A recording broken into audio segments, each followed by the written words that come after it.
السلام علیکم فرینڈس، کیسے ہیں آپ سب؟ آج کی سٹوری ہے سکون کی تلاش میں۔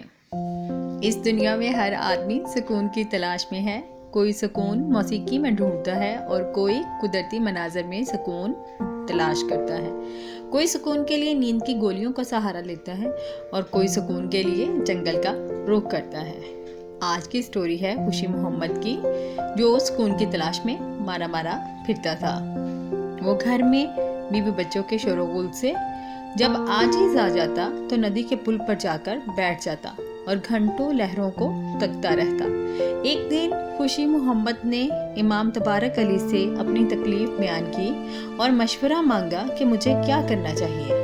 تبارک علی نے کہا، میاں، سنا ہے پڑوس کے گاؤں میں ایک تجربے کار حکیم ہے۔ وہ حکیم پرسکون کے نام سے مشہور ہے۔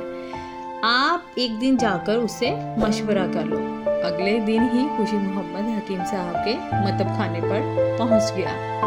حکیم صاحب گاؤں تکیے سے ٹیک لگائے سکون سے خراٹے لے رہے تھے۔ خوشی محمد کے کھانسنے کی آواز سے آنکھیں کھولی۔ اسی انداز میں لیٹے لیٹے اس کی نبض چیک کر کے بولے، آپ کو سکون چاہیے؟ خوشی محمد بولا، جی حکیم صاحب۔ حکیم صاحب نے پوچھا، کتنا؟ خوشی محمد نے جواب دیا، بہت سا، یعنی مکمل۔ حکیم صاحب بولے، تو پھر جاؤ 4 لوگوں کو لے کر آؤ۔ خوشی محمد حیران ہو کر بولا، وہ کیوں جناب؟ حکیم صاحب بولے، بھئی مکمل سکون تو قبرستان میں ہی مل سکتا ہے۔ خوشی محمد بولا، نہیں جی، اتنا نہیں، بس مگر بیوی بچوں کے گل گپاڑے سے پریشان ہوں، گھر میں 1 منٹ بھی سکون سے نہیں گزرتا۔ حکیم صاحب نے پوچھا، گھر میں مرغا ہے؟ خوشی محمد نے جواب دیا،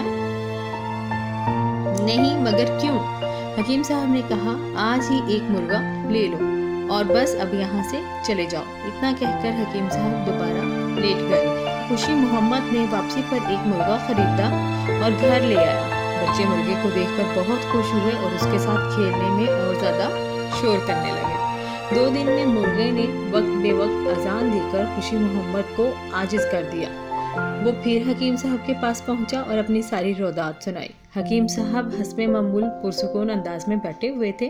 انہوں نے خوشی محمد سے پوچھا، گھر میں کتا ہے؟ تو خوشی محمد نے جواب دیا، نہیں۔ تو حکیم صاحب نے کہا کہ آج ہی کتے کا بندوبست کرو۔ اتنا کہہ کر حکیم صاحب چادر اوڑھ کر لیٹ گئے۔ خوشی محمد نے کتا لیا اور گھر چل دیا۔ گھر میں بچے کتے کو دیکھ کر اور بھی خوش ہوئے۔ اب کتا اور مرغا دونوں مل کر شور مچاتے، گھر میں طوفان برپا رہتا۔ خوشی محمد کا رہا سہا سکون بھی غارت ہو گیا۔ بیچارہ پھر حکیم صاحب کے مطب خانے پر پہنچا اور رو رو کر اپنی کہانی بیان کی۔ حکیم صاحب نے انگڑائی لیتے ہوئے پوچھا، گھر میں گدھا ہے؟ خوشی محمد غصے سے بولا، نہیں ہے۔ حکیم صاحب بولے، جاؤ آج ہی 1 تندرست گدھے کا انتظام کرو۔ خوشی محمد نے 1 گدھا بھی خرید لیا۔ اب رات کو مرغا، کتا اور گدھا تینوں نے مل کر شور مچانا شروع کر دیا تو محلے والے بھی اکٹھے ہو گئے اور کہنے لگے، خوشی محمد، تم نے اپنے ساتھ ساتھ ہمارا سکون بھی برباد کر دیا ہے، فوراً ان جانوروں کو یہاں سے نکالو۔ خوشی محمد پھر حکیم صاحب کے پاس حاضر ہوا اور اپنا سارا واقعہ بیان کیا۔ حکیم صاحب نے کہا، گدھا واپس کر دو۔ خوشی محمد نے گدھا آدھی قیمت پر واپس کر دیا۔ گدھے کے جانے کے بعد اسے کافی سکون محسوس ہوا اور اس رات اس کو اچھی نیند بھی آئی۔ یہ بات خوشی کے ساتھ جا کر اس نے حکیم صاحب کو بتائی۔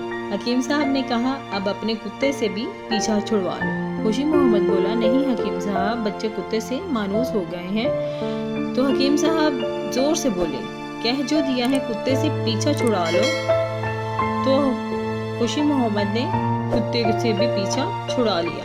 کتے کے جانے کے بعد خوشی محمد کو گھر میں سناٹا سا محسوس ہونے لگا۔ سکون کچھ زیادہ ہو گیا تھا۔ اس نے صورتحال جا کر حکیم صاحب کو بتائی۔ حکیم صاحب نے مشورہ دیا، مرغے کو بھی